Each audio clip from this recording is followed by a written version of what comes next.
Hey, folks, welcome to a new episode of the Whiskey Ring podcast. Today, we're scratching another state off of our list that we have not yet been to on the podcast. That is South Dakota. And to talk about South Dakota, to talk about, in particular, BlackFork's distillery, we have Tyler Gophen. He is currently the production manager and on a, as he said before recording, a very small team. We're talking 5, 6 people, depending how you look at it. So, Tyler, welcome on. Yeah, thanks for having me. And it's this is a new thing for us. We haven't been on any podcasts, so I appreciate you reaching out and having us on your podcast. I was going to say, usually I do, as much research as I can for an episode, looking into other interviews and stuff. But you guys are, I don't know if it's like tight-lipped or, you're owning your backyard kind of thing, so it's more local. But in some ways, that makes it just as much of a challenge because then I got to think of other questions. Yeah, Haven't had yeah, the I groundwork suppose laid. that adds a whole new challenge for you, I Yeah, suppose. That is one thing that we've I for just to give you kind of more of a reason on that. Yeah, that's that you kind of saying that we're targeting our backyard. That's actually, basically all we focused on. Just since we're able to self-distribute in the state of South Dakota, that's where we've focused mainly on up until really last summer. Where we added our online store.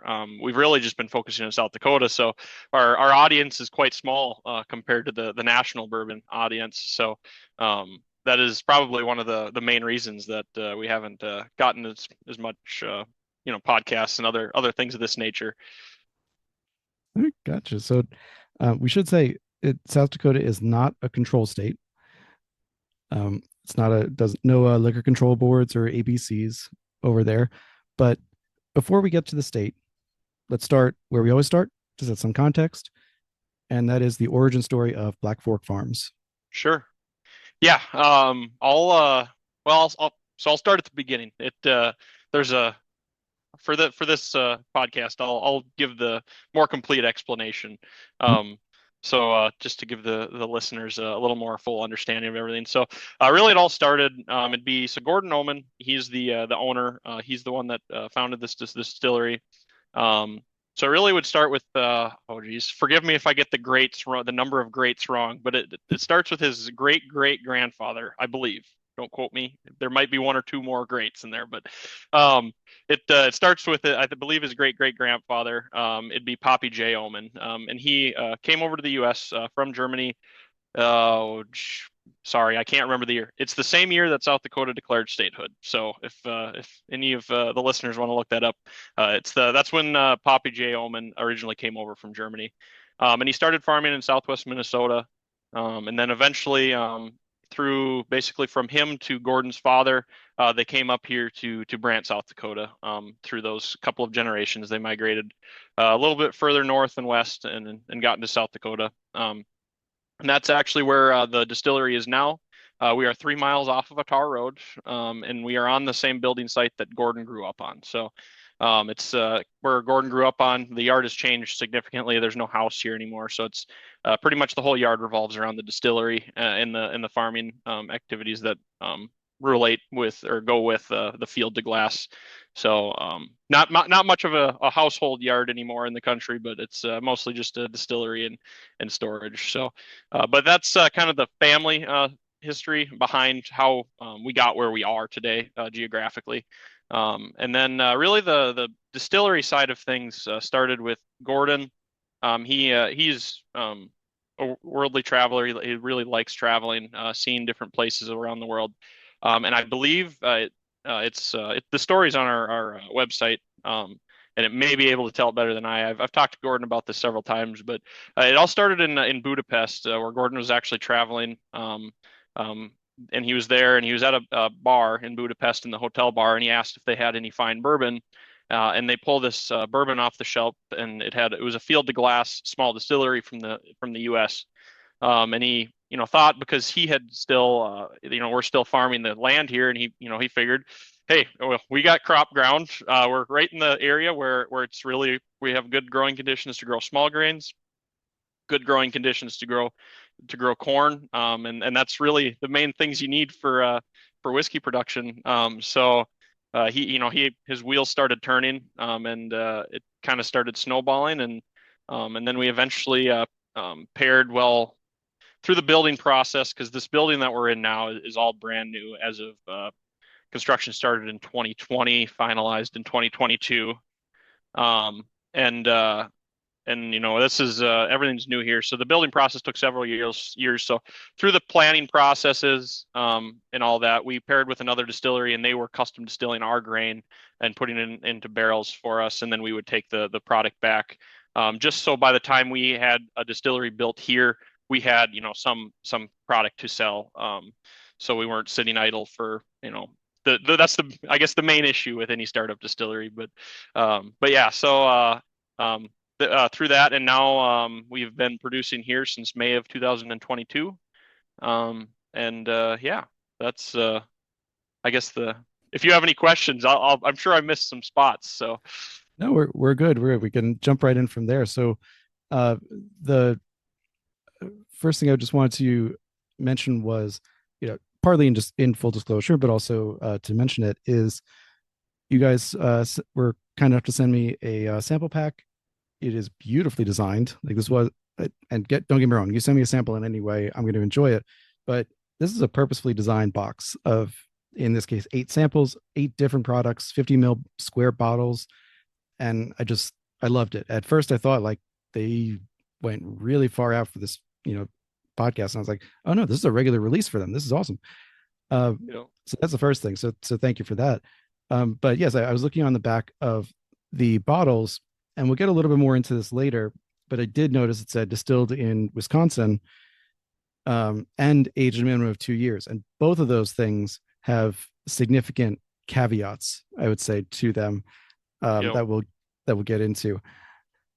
So before we go too far into that, I want to set a little additional context for the state of South Dakota. So again, this is the first time we're talking to a distillery in the state. There are not a ton. I know the distillerytrail.com website is a little bit out of date, but there are only like fewer than a dozen, I think. Yeah, to my knowledge, there are well, I guess it depends on as far as whiskey distilleries that have a bourbon lineup. Not just your broad vodka producing vodka and gin and whatnot. I believe in the state there are only 2 or 3 distilleries that are producing whiskey, and really, to my knowledge, I believe I'm aware of all of them. We're the only ones that really focus on bourbon. I mean, we didn't have just so the viewers know, we didn't have a clear spirit option until last summer, really. So we had been selling bourbon for several years before we had any clear spirits, and that was just so we had just to add that to our lineup, so we had that to offer. Whether that be if people in groups that we're selling to, maybe they aren't bourbon drinkers, but they're vodka or gin drinkers. So just to kind of round that out. But yeah, there ain't a whole lot of us here, that's for sure. I mean, so if you consider, let's say just like 2 or 3 others, so maybe 4 you producing bourbons, whiskeys. I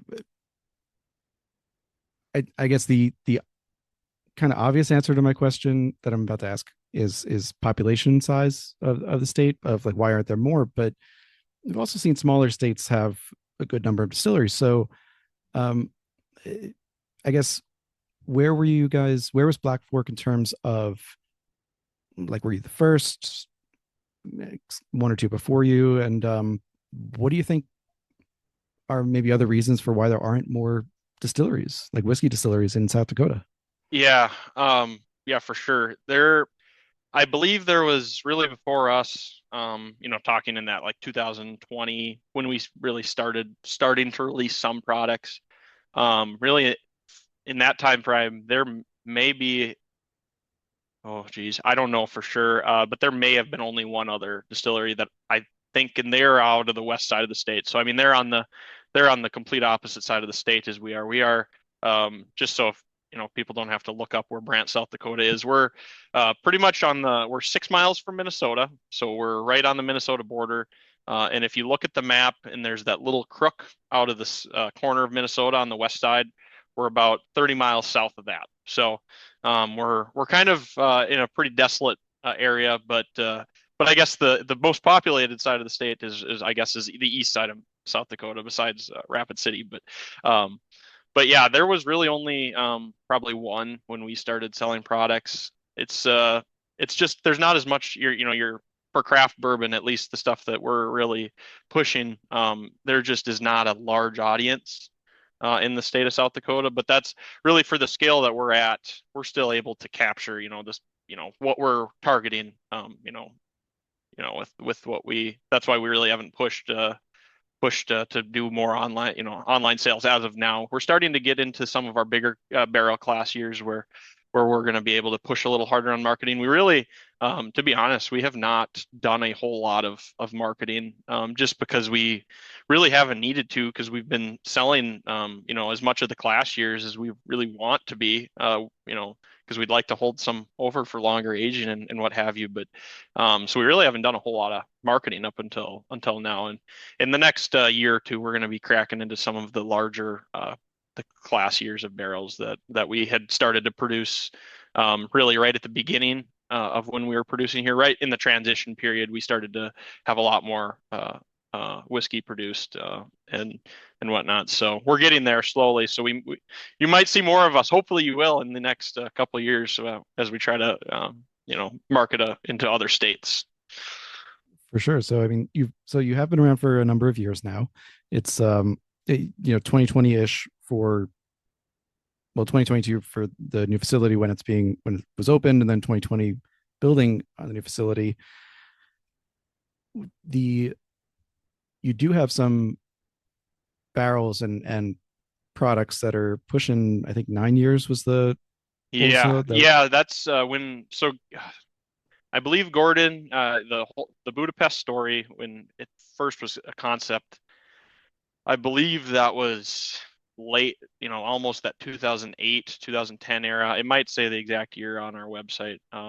It was a while ago. And really it took a few years for the idea to tumble around long enough to generate, physical results. 2015 was when the custom distilling contracts started. So to start building a barrel inventory. So that's where the early product came from, was that the first couple of years of product that Gordon had distilled with our partner distillery for the first 6 years of our really the business before we were selling anything. So 2015 was the first barrel year. We actually only have one of those barrels left. So they weren't very big class years, just because it's hard to go full swinging. It's such a volatile industry, especially in the state of South Dakota, because you have no clue what you're going to be able to sell. So it kind of started out pretty small, and we've been slowly growing those class years over time to where we are at now. We're still really only producing about 100 for bourbon, straight, the stuff that's going to be put into a bourbon bottle. We're really only producing about 130 barrels, and then another 40 barrels or so of just either rye whiskey or just whenever I have free time. Since I'm the only one that does anything from grain to barrel. And then really the rest of our team here is focused from bottling and distribution. Whenever I have free time, I produce corn whiskey. So usually I target to produce like 20 barrels of corn whiskey to put into our used barrels, just to, you never know what they'll be. You can do fun stuff with them later on. So Yeah. when we have time, but yeah, so that's where those early barrels came from, was that right when Gordon decided, I'm going to do something here, and that's when the planning started. It took many years to facilitate, because a lot of our stills are designed by and built by Frilly, which is a European company. A lot of actually the distilling equipment in here is European, so it just took a lot of facilitating to put all the pieces of the puzzle together. But yeah. Yeah, I was gonna say, I mean, you're not only dealing with a state where you're not really sure what the response is going to be. It comes down to it just not having a lot of predecessors in a way to look at and say, okay, this is a South Dakota distillery. This is how they were received. This is how they grew. I'm curious, a couple of different things I'm curious about, as always, but the first one being, in those initial years of growth, as you said, when you had product that was ready to sell. So maybe not 2015, but like, a couple of years later, you had product ready to sell. maybe the new facility's not online yet, but you're growing. An advantage that we've talked about in control states is that even if you're a very small distillery, if you've got a liquor control board or an ABC, then if you get in with them, you don't really need another distributor. You can just they'll say, all right, we'll put you in all of our stores because you're from this state and we want you to represent us. But Sure. with South Dakota not being a control state, there's still on you guys to figure out distribution, reaching people, and even if it's just within the state and locally around there. You said you didn't do much marketing. Was the growth just kind of organic, word of mouth? Yeah, I mean, a lot of it, I would probably attribute to that. Yeah. I will say I don't. Maybe I may be wrong when I say this. But just from, I mean, the general population in South Dakota, if you're able to put a, made in South Dakota from South Dakota grain, anything of that realm, there's a lot of people that I believe put a lot of value to that, just because. We're in a part of the country that not a lot of that's, there's not a lot of stuff that can say that, just because we're in parts of the more rural areas of the country. So there's a lot of people that are in the state that I believe probably put a pretty good value on when they see that in a liquor store. And then it's also that's kind of the big thing that um, really when we were at the infancy and we're designing our bottles and all of that stuff. Gordon at that point had traveled quite a bit, or just to quite a few other distilleries, tried barrels that weren't, released by distilleries that were just starting up. And what he had really found is that there is a lot of, small distilleries that have really good products. And then if there's even a slight deficiency in the marketing side or just their bottles, they can have a really good product and they just can't get it to sell. And that's one thing that he didn't want us to happen to us. So he put a lot of time and effort into the design of the bottles, the packaging. So when people buy it, they have not only a good product, and just more of a talking piece too. So, and it's sitting at their bar at home, they want to talk about it.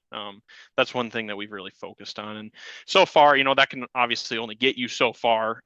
But so that's what we've, done a lot with so far. And that's worked. We're now just starting to, last summer we opened our online store, as I mentioned a little bit ago or earlier. And we're just starting to tiptoe into that market. It's just that market is so much different than what the market that we've been pursuing so far. So it's all of that stuff comes with new learning curves and whatnot. So, but it's been interesting. This whole industry has evolved a lot even over the past decade from the studying I've done and whatnot. But it's pretty interesting. Yeah, I mean, as I said earlier, the packaging that I've seen has been something people are going to talk about. It's going to catch your eye. It's going to be a talking piece. I love it. I was very impressed by it. Uh, my last question for you, specific to South Dakota for the moment, is: uh, did you or are you facing any kind of like legislative barriers in place? So I don't know what the legacy of prohibition was like in South Dakota, but we know a lot of states didn't start having any distilleries for a long time because you weren't allowed to, or there was some Yep. other legal barrier. So what was that like in South Dakota? I'm fortunate enough. I guess I wasn't directly involved with the startup process, and I still I deal with the all of our reporting, federal reporting and whatnot, since I'm the one producing the product and whatnot. But I was fortunate, I guess, not to be super directly involved with that process, which I mean, in any state, I think it's going to be a headache because it's a ton of paperwork. I mean, at the end of the day, you're producing high proof alcohol, and it's definitely not the same as a brewery or a winery. That's one thing that we found, especially in South Dakota, is that as soon as that alcohol proof, anything north of wine, it's the regulation increases exponentially. So, but it to my knowledge, it wasn't a super big deal. Recently when we've been trying to tiptoe into the online market, that's been a little more of a challenge. But I think that's pretty general everywhere. Is this the online markets? It's relatively new. But so we've been working a little bit on legislation on that end, but um, so that's why we did partner with it's actually a distributor in Washington D.C. So they're able to ship to but don't quote me. I believe like 42 states. It's like there's 8 states or 6 states that we can't ship to. So just because I think there's only about 5 states that we currently could ship to directly, direct to consumer here from the state of South Dakota. And it's yeah, that's we've been working on that, but it's all that process is a mighty slow one. So Yeah. Yeah, there's a reason these distributors go to DC. It's not a state, so there are different regulations and a lack thereof. So our favorites, Sealbox, my own store, same thing. Mash Networks are a lot of them based in DC for that reason, because you can do DTC to all but those like 8 states that nobody can ship to. Not yeah, not wine, not liquor, nothing. So but that's 8 states out of 50. So why did that take me so long? Wow, 8 states out of 50. So that's not too bad. no, So moving into the next phase of things, we're going to talk about things like the production, the technology you guys have invested in, just the fact that the number of products that are available from the distillery. Well, one of the first thing I want to talk about is the grain. So you guys are yeah. using, as far as I could see, it's all or nearly all South Dakota grown grain. Yeah, I forgot what the regulation is. We're using everything except on our malt barley. It's especially out here, it's just difficult to get someone to custom malt barley for you. So there's just not really anyone that does it anywhere close to us. So but so we outsource our malt barley, but I think averaging across all the mash bills I make, which is about 6 a year. Um, it's probably about 95% all South Dakota grown grain that we grow on BlackFork Farms land. So all of our I mean, I guess I'll just go dive kind of into the grains we use. So the two intriguing grains are going to be our German rye that we use. It's an older German rye variety. And then our Indian corn. Indian corn kind of topping the cake as far as uniqueness goes. The rye is there's a lot of different varieties of rye, but the Indian corn is an oddity for sure. It's there's definitely not. I know there's a couple other distilleries that are using flint corn or Indian corn to some degree, but that's kind of we it's just interesting because it's not many. Just sourcing seed is almost impossible.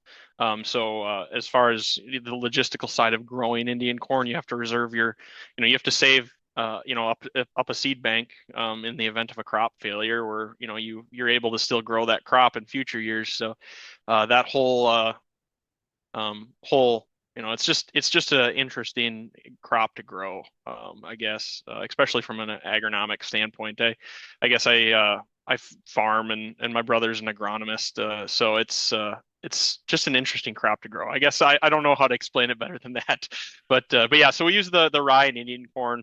Those are kind of the two super specialty grains that we grow.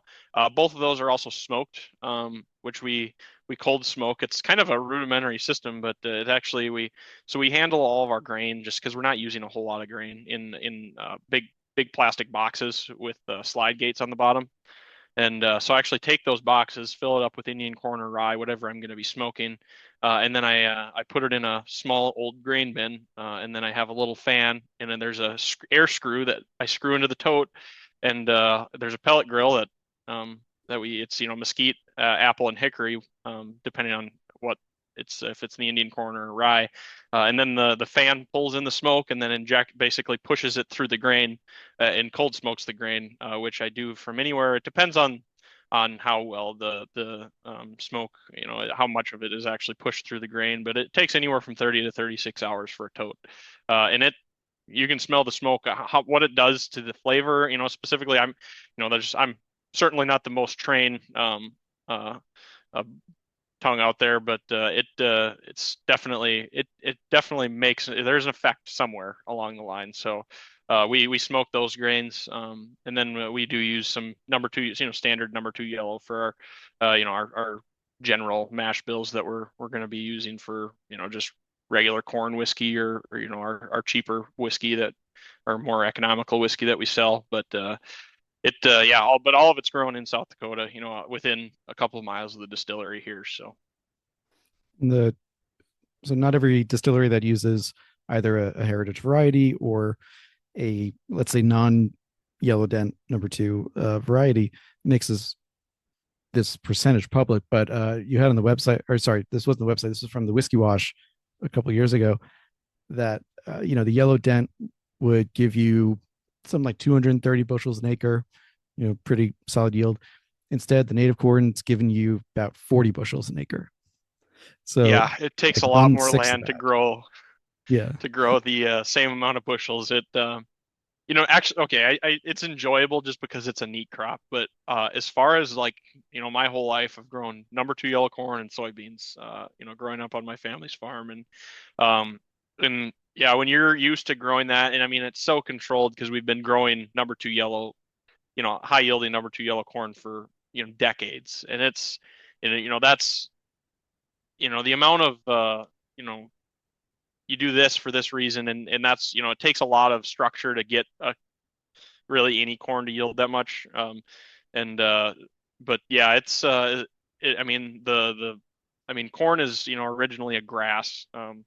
It originates from teosinte, and it's this is my brother coming out in me, I guess, but he's the agronomist, so I learned all this from him. But yeah, so anyway, corn is originally a grass, and and Indian corn or flint corn is a very primitive form of today, the corn that we grow today. So I mean, and it's just a challenge to grow because the ears are still growing on the top of the plant, so they lodge super easily. The stalks are not very strong.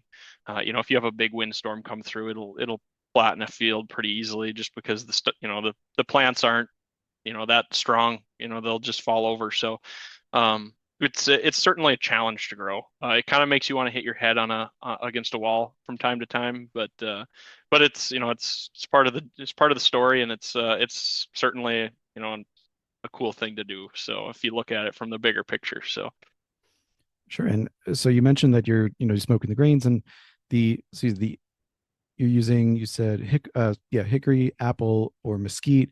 So see, the rye is the mesquite, yep. and then the Indian corn is the apple and hickory, or is the hickory Yep. a different Yep. one? The Indian corn is smoked with the hickory and apple, and then the rye is smoked with the mesquite. So it's a blend of the apple and hickory wood for the Indian corn. And then yeah, the rye is just standard mesquite. So yep. And you said you smoke for about 30 to 36 hours, depending on to get what you're looking for. What's the ultimate determinant? You just kind of like pop a grain in your mouth and say like this is ready.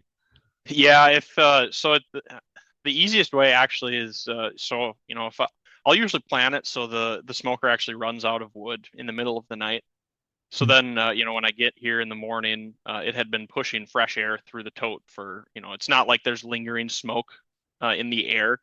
Mm. So then I'll actually, yeah, I'll open the tote because the tote does have a cover on it with just the hole for the air screw. And then I'll smell it, and then yeah, usually I'll throw the Indian corn. I won't chew just because it's so hard, and Right. you really can't gain anything from it. But the rye, you'll throw a kernel or two in, and uh, really, the main thing is just how the tote smells after you have flushed it with fresh air. Because really, any smoke then at that point is going to be, in the grain. So any of the smell that's going to be coming from it. So it's kind of a combination of both. So it's not And it's not an exact science, I guess. I'll say that. that's fine. That's where the art and the science kind of meet in the middle. So that's for the Indian corn and the dark German rye. Are Yep. you smoking the yellow corn as well? No, no, not yet.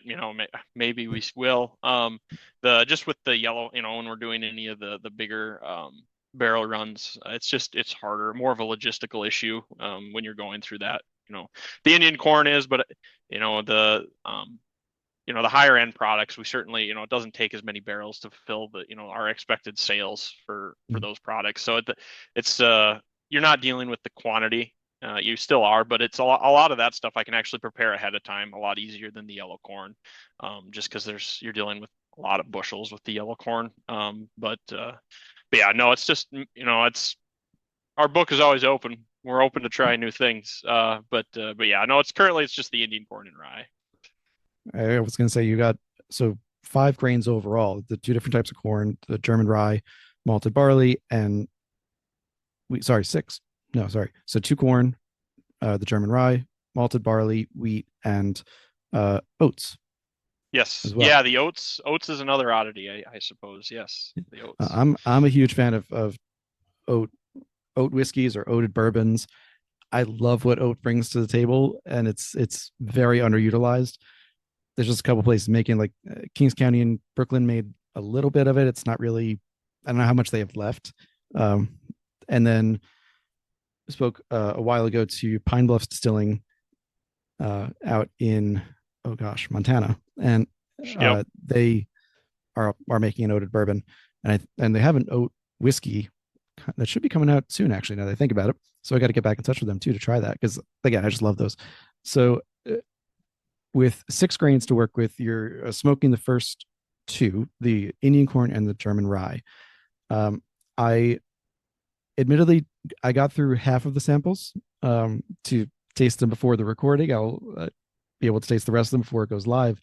So I was able to taste the wheated bourbon, the Poppy J single barrel, and the rye, because I wanted to make sure I got at least the core range kind of under my belt first.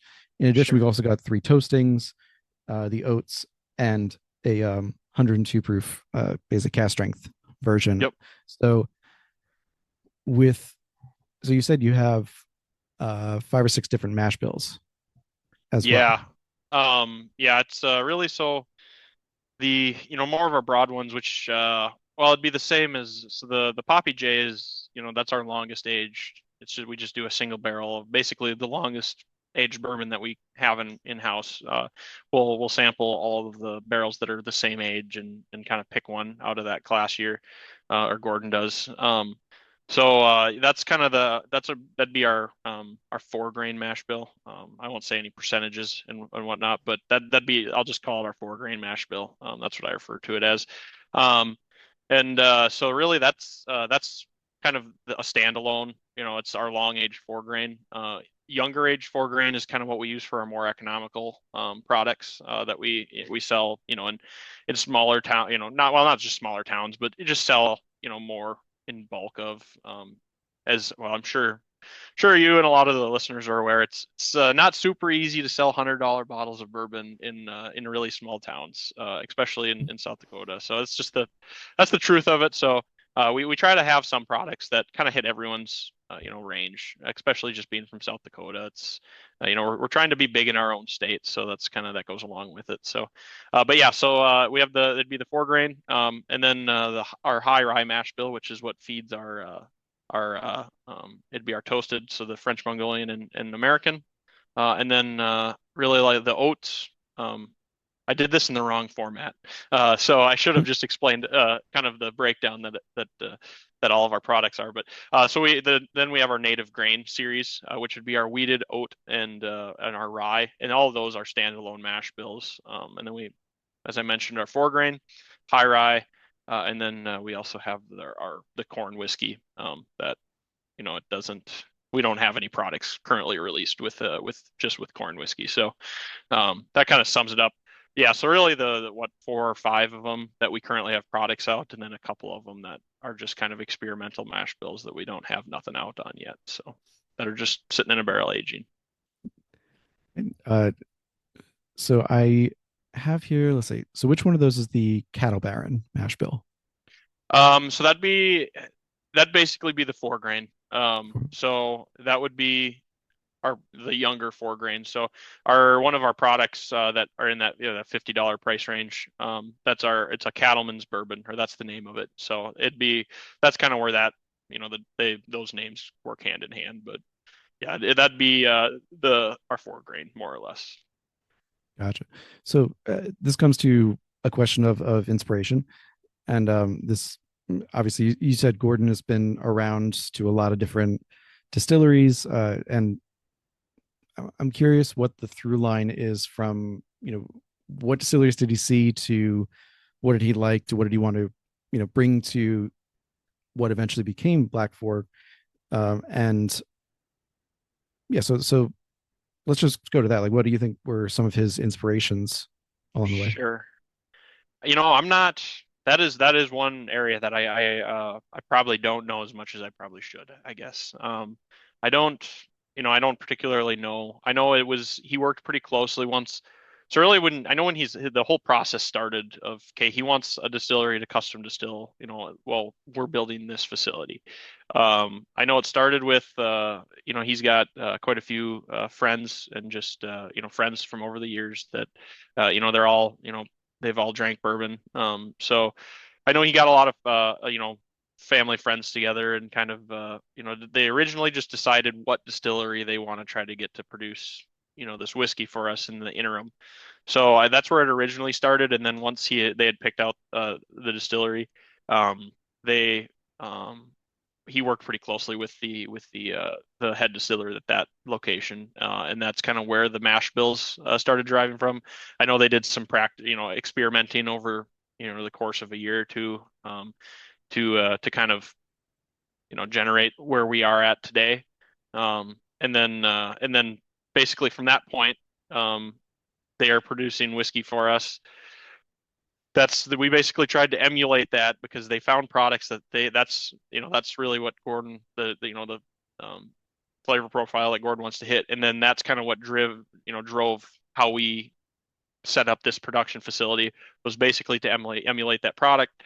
So then when we make the switch from that product to this product, there should be virtually little to no change. Obviously there's going to be some to some degree, but we try to minimize that as much as possible, I guess. So um, and I guess I'll wait because I'm sure you'll have questions that touch on what I was about to say, but I'll wait. I take it by the way your phrase these, you can't name the partner distillery outright. Um, Uh, I I don't know. I guess. I won't get you in trouble. So we'll I have a gut instinct to where it is, just because I know some of the ones in Wisconsin that have the capacity to do that. Yep. But I not going to get you in trouble there. But yeah, you said, with whenever you're moving production from one place to another, whether it's your own production facility moving to a new one, or a contract distiller while you're being built up and then moving to your own, you're trying to make it as seamless as possible.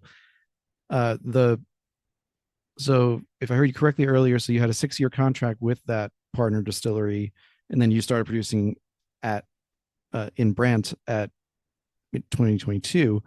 Yep. Uh, so was that a full switch over? Yeah. That was all. So I joined Black Fork. It would have been basically 2 years ago now. I've been here 2 years. So that was before I was here. That was kind of during that COVID time. So they had been distilling for us, several years pre-COVID. So I don't remember the full nature of it. I know we had slowed down on the products or the barrels that we had been getting from them throughout that time, just from looking at barrel inventories and whatnot. Um, but then when we started producing here, we basically jumped directly to the quantities we're producing now. Not quite as much, just since we didn't really have a full time distiller at that point. They're really I was the first full time person that I was here every single day all year, running the distillery, which we actually only distill from October to May, which we can get to that, when we talk more about the facility itself. Um, but yeah, we kind of jumped from, just through that COVID time frame. I don't know if we were just produced less just because of the uncertainty with where everything was going. And then we jumped basically into the amount we're producing now, which is in that 140 to 170 barrel range a year. Gotcha. Yeah, I mean, I ask almost everyone who was around at that time, like, do you have a COVID gap? Most places seem like they either didn't, or they kind of planned for it. They pulled back a little bit, but were able to backfill afterwards. Um, so when you had the switch over in production, how quickly did you also have to move the barrels that were aging? That was fortunately we had some time there. So, um, I oh this is when I really wish I could pick the camera up and almost show you to give you more of a perspective, so you could maybe explain it better to the listeners. Uh, but it so when the distillery itself was actually built, so it started as the still house, where basically everything from mashing to distillation happens. And then we have which is actually styled after a Scottish malt house. So it's a very tall building. And then in the building that is more or less it's connected. It's more or less the same building. It's more of just a square with square building with 18-foot sides, and that's what I call our grinding room, which is where all the grinding equipment is to grind the grain. And So that was really the first building as far as the production facilities are concerned, that was built here. And then it would have been basically a year and a half ago, we built the rack house, and it was really only finished a year ago, which is attached to the distillery through a breezeway, but it has the capacity to hold about, it could hold 600 barrels really, but it'd get pretty tight in there, and that's where we currently do all of our bottling too. We built a bottling area over there, so we didn't have to transport barrels across the yard to the building across the yard to barrel or bottle in the middle of winter. We get some pretty nasty weather in the winter, so doing that wasn't always the funnest thing. But yeah, so and that's really when we moved a lot of them over here. We had been basically maxing out because we were producing at the same time, so we tried keeping as many barrels that we were actively bottling out of here as possible. But at the same time, we had very limited space for what we were producing. So really that first fall that I was full-time distilling here, we were pretty cramped for space. I'm not gonna lie. So really at that, about a year ago is when we made a big move of barrels, and it took several trips to get them all here. But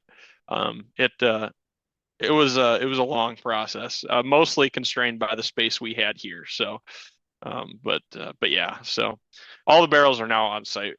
We don't have any barrels anywhere else. So, which that's for me myself, I have that just OCD side of me. It makes me happier. So, Yep, that's fair. We're actually I jumped way ahead of myself to maturation. Usually I talk about production first, but we'll keep talking maturation. What you said, you have some pretty nasty winters and you can get some nasty weather down there. I know it can get you in know, the Dakotas is usually where you start getting that really blue purple spot on the map when you have a cold front or polar vortex coming through. yeah, So on a year round basis, like what does your climate and aging climate look like?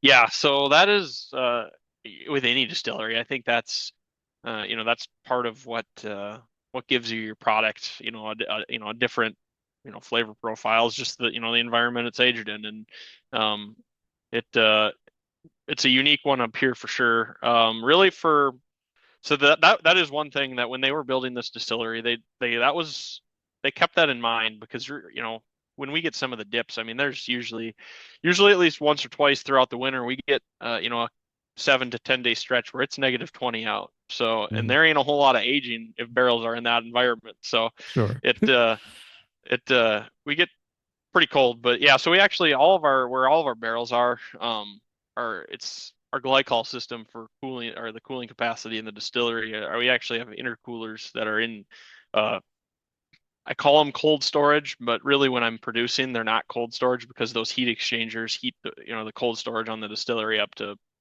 45, 50 degrees, even when it gets cold out. So, just because of the heat getting pulled off of the glycol system. So those were kind of strategically placed to provide environments that fluctuate in temperature even when it is really cold out. Mm. Because that's really the biggest challenge here is just trying to keep barrels, in that temperature zone that they're actually, doing something. So, and then really, actually, a bulk of our barrels currently, our rack house is well, not air conditioned, but it's heated. So, that stays at around that 50 degrees at least all winter. So we do our bottling in there, so we keep it warm enough to have people not freeze their fingers off while doing stuff. We usually keep when people are working in there, we usually keep it in the high 60s, normal room temps. Uh, Sure. but yeah, so that's currently, 80% of our barrels are over there, and then the other barrels are in our cold storage, and I move those around quite frequently, just to provide more of a balanced, aging environment. So, um, yeah, I don't. If you have any other piggyback questions, I maybe did a bad job explaining that. No, no, you're fine. So the first question that came to mind was like, but besides the temperature control aspect of it, where there's a minimum temperature you're trying to achieve to, as I said, keep it actively working with the wood, which is usually around 50 degrees minimum. You got to have that above that. Otherwise, you're just getting oxidation. Yeah, Um, I don't know if you have had the chance to either try this or experience it, but if you have -20 for like 10 days straight, the and you have a barrel that's outside or exposed to that temperature, now the alcohol is not going to freeze quite yet, but would it at that point would it start to denigrate the wood? Like would you have wood cracking or things like that? that is a good question. I don't know. To be honest, we've never actually had a barrel exposed to that low of temperatures, just because it's really the coldest it gets in the cold storage, because it is still on the side of an insulated, heated building. Actually, in the winter, even when it's cold out, the still platform with the that I access the top of the stills, it gets almost 90 degrees some days. Just it gets hot. So that building very rarely gets colder than 20 degrees. But that is a very interesting question. I do not know. Um, that would be something that it'd be kind of almost neat if we just took one of our lower value corn whiskey barrels and did something like that. But I'm not certain. That is an excellent question. It's one of those things to just wonder about because it when you talk to a there are very let's put it this way, there are very few distillers and producers who go through that kind of cold. They could talk about a huge swing in temperatures of 100 degrees up and down, but the low end is usually around the freezing point, maybe 20, below 20 below freezing, not below zero. Yep. So it's just kind of a unique question to you guys that I haven't had the chance to ask anybody else yet. So hey, we'll take it for what Yeah, it is. that's I you know I'm I on I, that'd be I'd love to have an answer to that, but it's because now you started wheels turning in my head. But that is a good question. I do not know. Really, it's because that is one thing that's one of the big things Gordon, the owner, is really trying to push us towards. Yeah, is barrel management and making sure that those barrels are environments that they're helping us, not hurting us. So. Um, but yeah, no, that is an intriguing question. There you If go. we do an experiment, I'll let you know how it goes. Yeah, please do. Please do. And I'm sorry in advance if it costs you a barrel of whiskey in the in the process. Uh, so I want to jump backwards a little bit from our process to production. So you've got grinding, mashing, fermenting, distillation, all on site now. Yep, Let's take a verbal virtual walkthrough of what does this look like from sure. grinding to distilling. Yeah, so yeah, well, as I mentioned earlier, there's really the two main parts of the distillery facility or the production facility as a whole, and it's the first is really where I'm handling all of the raw grain and grinding, which is what I call the grinding room. Um, that's where I bring all of the grain in, and weigh it out per the mash bill that I'm currently producing. And then there's the still house, or the Scottish malt house style still house, which is where the two main, oh, excuse me, um, the two that our two stills are, the stripping still and the spirit still. It's Henry P and Poppy J respectively. They have name plates on them, so they're both after Gordon's grandfathers. Um, great grand, or the one I mentioned earlier, and then Henry P is Gordon's great or grandfather. But Henry P is Gordon's grandfather. Um, but anyway, though the two stills are housed here, and then we have pretty much everything else: our boiler, six fermenters, a masher, and I guess it all flows from one end of the building to the other. So we have our grinding room, which is the big square room, grain handling. You move into the still house. The first thing you'll see is our masher off to the left, two fermenters right next to it, and then we have a 4-pack of fermenters off to the right. And then you go past the fermenters, and then we have our small column still, which is where we do all of the clear spirit work, hot water tank, and then basically if you look straight ahead, right, if you're on one end of the building, you can see the stills basically all the time. The stills are on the end of the building with two big glass windows looking outside. So, and they're more or less the showpiece of the whole place. Like many distilleries, the stills are kind of the centerpiece of everything that's going on. But yeah, so that's kind of the virtual, and then above the platform to get to the top of the fermenters is where my office is, which is where I'm at currently.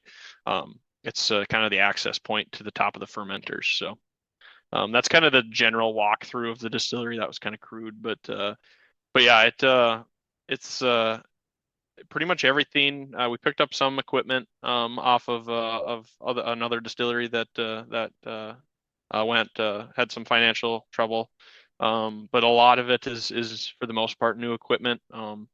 One thing that I guess for any of the listeners that have been to a few distilleries, that one thing that makes us somewhat unique for the size of distillery we are, is everything is internally plumbed. So I only have to touch a flexible hose once a week, and that is to unload my fifth fermenter. Everything else is all internally plumbed with pumps in line. So it's as far as that is one thing I guess I'll add to that just to as why that is. And it's because that this whole plant was designed to be run by ideally one person, at least up to 200 barrel range a year ish. And so it's everything has really been designed for just efficiency as far as cleaning. It's easy for I can clean everything. We have a full clean in place system, so everything's been designed as far as around efficiency of time. So I can manage to do everything myself in a day, and not it's I'm not working 16-hour days. There's a lot of 12-hour days, but no 16-hour days unless something seriously goes wrong. Um, so yeah, there's a lot of internal piping. The walls are basically covered in stainless. So it is very neat. I don't know if we have any pictures of. I know we're going to be working. We're actually going to be making a virtual walkthrough. That's one thing we're going to be working on here when I wrap up production in a month or so, just to do for the people that are not in the immediate area. We're not in a part of the country that there's not a whole lot to do if you travel to the area. So we don't pull in a lot of tourists. So just to give the people that aren't in the area, an opportunity to see what the facility is like here. So No, I hear you on that. With the Let's just go kind of step by step with some of the nerdier questions for the fermenters. Um, Using in-house style yeast, or what kind of yeast are you using? I'm not exactly sure on the specific strain. So that all, I guess that's where, um, I guess to piggyback before, as we enter into more of the nerdy questions, it, I was always very interested in chemistry growing up. Um, if you asked me 5 years ago if I would be the one distilling at a distillery in rural America, I would have told you that you are full of crap. But it's that's just the sciencey side of it has always intrigued me. So I'm not, I ain't gonna try to tell you I have a full understanding of everything because I don't. Um, but so that everything has been tailored here just because Gordon, he knew that it was gonna be hard to get someone that's distilled elsewhere to come here and distill here because it's not like we're producing that much, and it's not like we're in a we're not next to a big city that would draw someone to come there. So um, it everything from we have PLCs that certainly assist in everything. I'm to the point now where I'm confident manipulating cuts and whatnot. Actually the PLC that runs the stills is actually designed by Frilly, the manufacturer of the stills. And I've worked a lot with them on and kind of honing in on where we want to be. It's a very especially early on. It was very overwhelming for myself. I can assure you of that. But it's you just have to ensure that every step is very structured. So your entry proofs and your stills are very exact. All that stuff has to be, very, you have to be on it, especially when you're relying on, not yourself to do some of this work.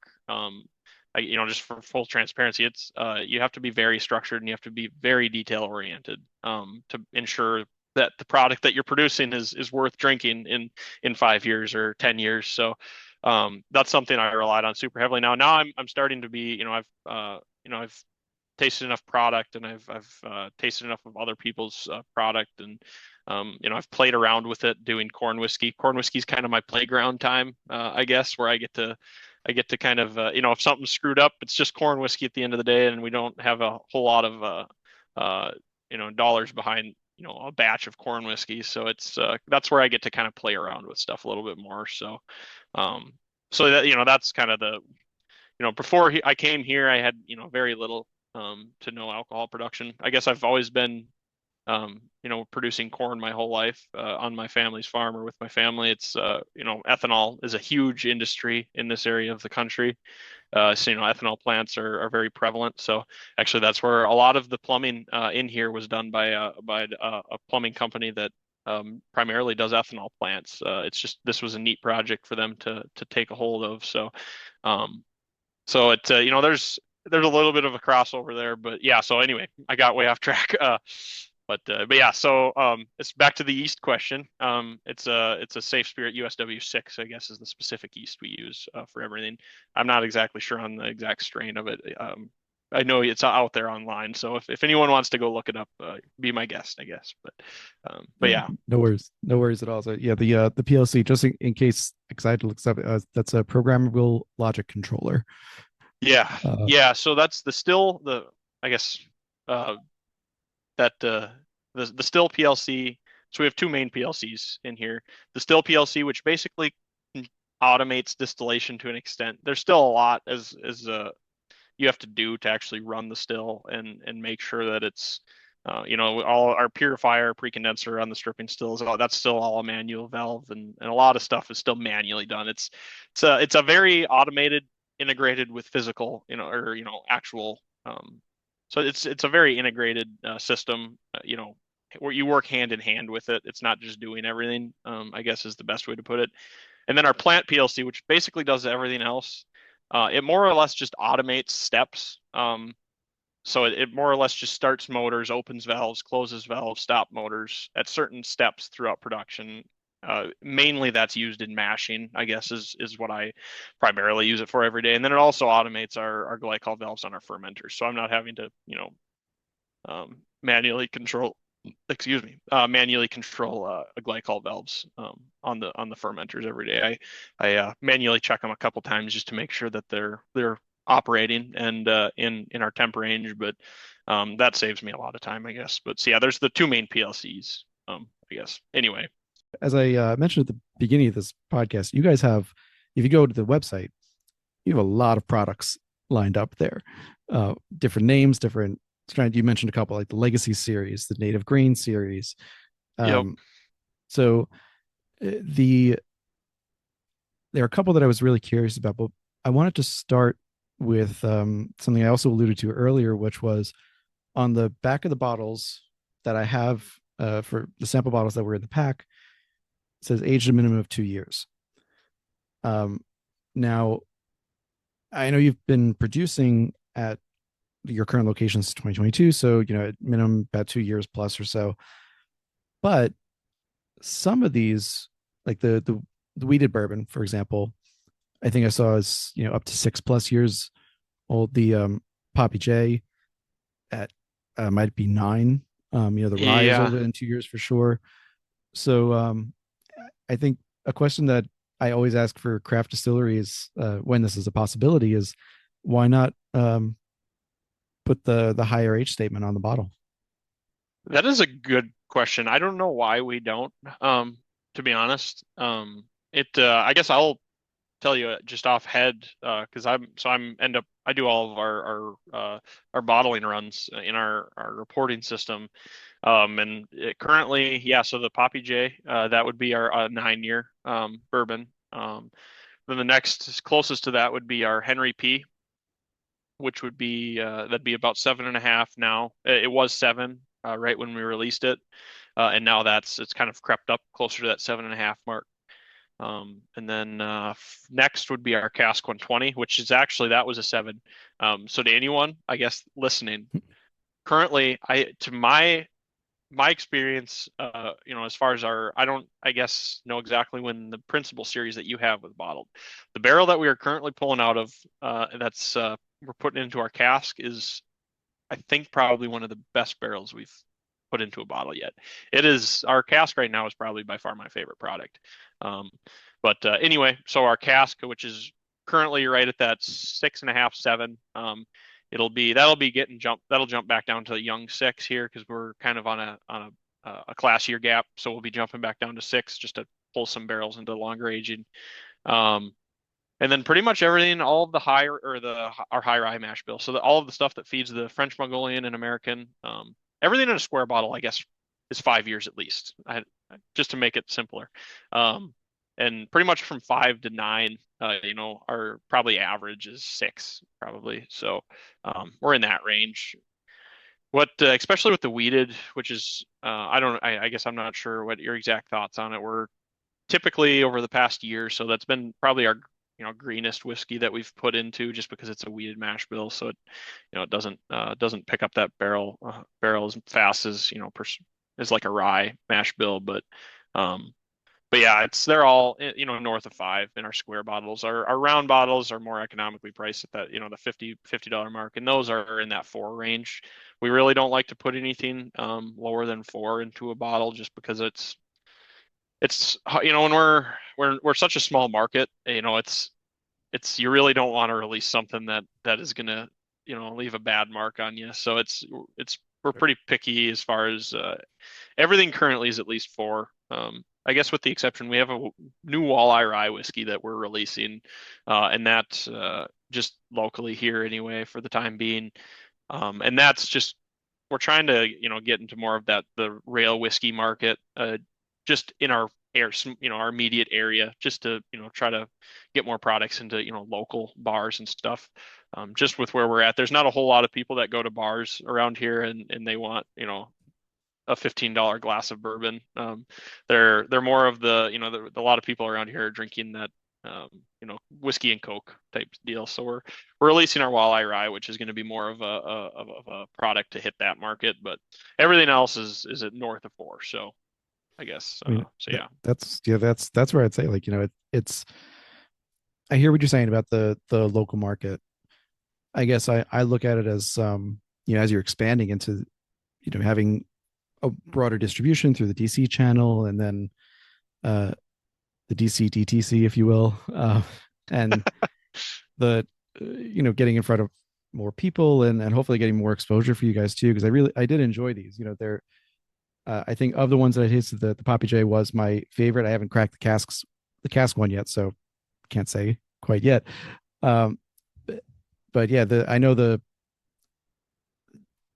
2 is important for calling it straight, but then that 4, even if you don't have to make a bottle and bond by any means, but when you get to that 4, people start kind of like, all right, I'll pay a little more for this bottle, because they know it's 4 years old, it's seen some Yep. wood, it's seen some age. And then they'll also start asking questions like, hey, is 4 years old in South Dakota equivalent to 4 years? Where is it equivalent to 4 years to? Certainly Yep. not like Texas or somewhere, but uh, where is it? And that's where people start asking questions. You get more nerds like me. Uh, so yeah, I don't know. It ends up also being a purely marketing thing too. Like it's really is a Yeah. marketing decision. So I don't know, just to throw it out there. Especially once, like I said, once I saw the Poppy J was 9 plus, I was like, okay, that's a big difference from 2 plus over there. Yeah. Yeah, no, yeah, the Poppy J, because last year's Poppy J was 8 years.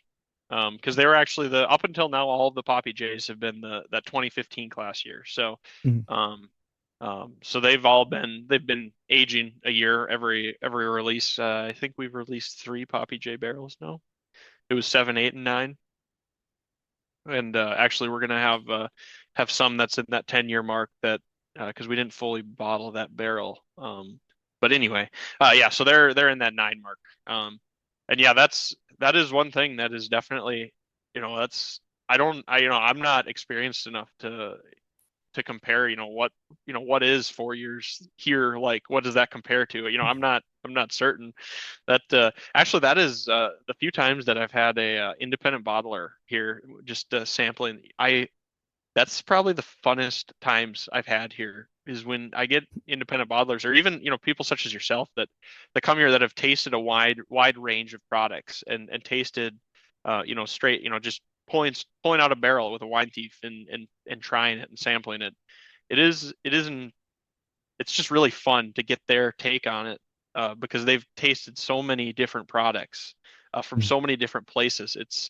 That's been some of the, when pulling barrels and stuff like that. That's been probably some of the funnest instances I've had here, is when we have any person that's been around the country and tasted products from around the country. It's just very interesting. And we should mention, in that independent bottler vein, you guys had a barrel picked by Two Souls. It was a 6-year-old bourbon. Yeah, That yeah. was So kind of that was one of your big first like nationwide exposures. that was our first. Yeah, that was Two Souls was the first independent bottler that we've had here, or we had here. Yeah, and I'm trying to think of when they first stopped out here. I'd like to say it was probably a year ago. I think so. Because I think they came up here right when I was on the tail end of production last year, so, or a year ago. So it'd be about a year ago, yeah. And then yeah, we got that barrel to them, and that turned out, that barrel was pretty good, especially for a 6 year. I don't know if you've had it or not, but that was a pretty neat release that we had. Yeah, That was the first two. I haven't tasted it myself. I know several friends who were on the Two Souls distribution list first, so Sure. um, try to work my way on there as well, just to try, because that's how I find brands like BlackFork. It's, those independent bottlers. Lost Lantern has introduced me to so many as well. That's how we find these, with no disrespect meant to this term, smaller, more local guys Yep. who are sometimes making great whiskey, and just, maybe people don't know about them, sometimes by choice, sometimes the marketing hasn't quite caught up yet. But Yep. it's, to borrow Lost Lanterns thing, it's shining a light on the independent crafts. So I really enjoy that. Yeah, that is one thing that it kind of goes back to the legislative, or the legal side of it. Is, I don't particularly know. The craft breweries have been there's a lot of craft breweries around here, as I'm sure, like there is everywhere. Um, but there's been a lot of craft breweries that have popped up, and I don't know what the distribution channels are like for a brewery, but it is, to my understanding, it is more challenging, when you're dealing with whiskey, or really anything higher proof. Um, and that it definitely makes a challenge for getting stuff out there, on more of a national level, especially, for smaller people such as us, like you mentioned, which is, yeah, it's not a bad thing. It's just hard for us to, get more of a voice to, because it's, sure, we can send, some, bottles around and stuff, but, for samples and whatnot, but it's hard to, at some point, you have to be able to get product to those people that talk, and by the word of mouth type of deal. So yeah, it's definitely a challenge for sure. And that's every opportunity, we get to do stuff like this, or, it's always neat, because we're kind of in an obsolete part of the country. So just to cover a couple more of the products quickly, I wanted to ask about. I'm sorry, I'm gonna throw another marketing question at you. I'm so sorry, No, go for it. but um, so you mentioned there are three toasted series: the American, French, and Mongolian. And the American and French are kind of self-explanatory, but I want to focus on the Mongolian just for a second, because Yes. I know that, so species wise, it's the same as Mizunara Okay. in Japan. And I think on the website too, it says, these casks for it says Mongolian, but it applies to Mizunara as well. Like these casks can go for $6,000 a piece, because they're on top of that, they're leaky, they're fragile, they're rare. All the things that would make you not want to buy it because it's ridiculously expensive and not very efficient. Yep. Um, I'm curious, and feel free to say you don't know on this one because this one is a real nitpicky question. But because Mizunara has the name recognition of being like associated with Japanese whiskeys and super high end and expensive stuff, I'd be curious to know the choice to go with Mongolian instead of Mizunara, because the only other one that I know of that had used Mongolian on a as a term on a consistent basis was the Charter Oak series from a couple years ago. Mainly just like I said, because people see Mizunara and they're like, okay, I'm going to pay. I know I'm going to pay at least $100 for this bottle, most likely, Sure. unless it's the Dewar's blend, which is $30. But all the other Mizunaras are 100 plus, if not thousands. So just on the name recognition, I would be curious of that choice. I'm not sure, for certain. It's yeah, that barrel is because that's for a while we had to use a combination of a Mongolian barrel and drop-ins just because it is right when I first joined the team here is right when we got our full Mongolian barrel, and that process took a long time. It is not easy But to get a full Mongolian oak barrel into the U.S. It took a long time, and it certainly was not cheap. Um, and it is a neat barrel. Don't get me wrong, it is a very interesting barrel. That is one, there's usually when I do tours or we do tours here, there's I don't, point out any specific barrel, but that one I usually do because it's definitely an interesting, it's an interesting background to that, and we're not there ain't a whole lot of people that do it, on at least to my knowledge, on at least on our scale. So yeah, I'm not exactly sure on, why the we didn't, change the wording or we chose Mongolian. But yeah, I guess I'm not exactly sure, but it is one of those products that's unique. no worries. Like I said, it's something to think about. You can definitely succeed with the Mongolian for sure. Uh, so the last question I have on the products for now, because I'm sure there are going to be ones that I think of after we're done podcasting, is there are a bunch of private labels on the site too. So just a couple of them, Bourbon Girl, South Dakota Whiskey, Gun Dog, Cattleman's. Um, in looking like if I'm a consumer looking at the site thinking, okay, I want to buy BlackFork Distillery whiskey, um, what's the place of the private labels in your portfolio? Yeah, so I guess to answer this question, I'll start with the history or the evolution of the products that we currently have. Just at least a short story about it. So it originally started with the American, French, and Mongolian. Those were the first three. That was our before I was here. That was the pre-release that we did. Right away was those three products, and from there it has evolved into now everything else that we have in a square bottle. Which all of the notable square bottle products we have are what's in the principal series that you have. Which that's actually the exact reason we have that is especially here we get people that come here that say, our my brother-in-law is a big bourbon drinker. We're going to Christmas together, but I don't know what product he likes, or because Mm, every bourbon drinker is different. They like different things. So that's kind of why we have that is to give them that so they have a chance to try the all of them, and then if they want to pursue their favorite or something like that in the future, uh, mm. they kind of have it narrowed down to what they want. But but yeah, so it started with those three products. And then after basically, when did this start? Probably 3 years ago.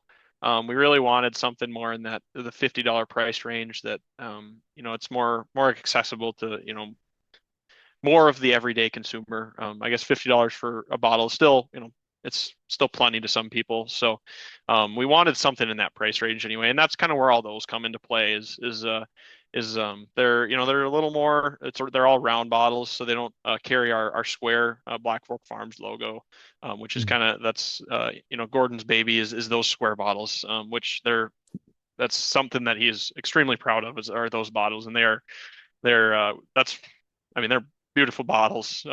So I don't want to sound braggy when I say that, but they're very Oh, our they big are. square bottles are very beautiful. Um, so that's kind of those bottles are more different marketing. So yeah, we have our Bourbon Girl series that it's we got currently really two bottles that they're both Bourbon Girl, and one has a free ride, or it's called free ride, which has a biker girl on it. Just being that motorcycles are a big thing in South Dakota, with the Sturgis Rally and all that.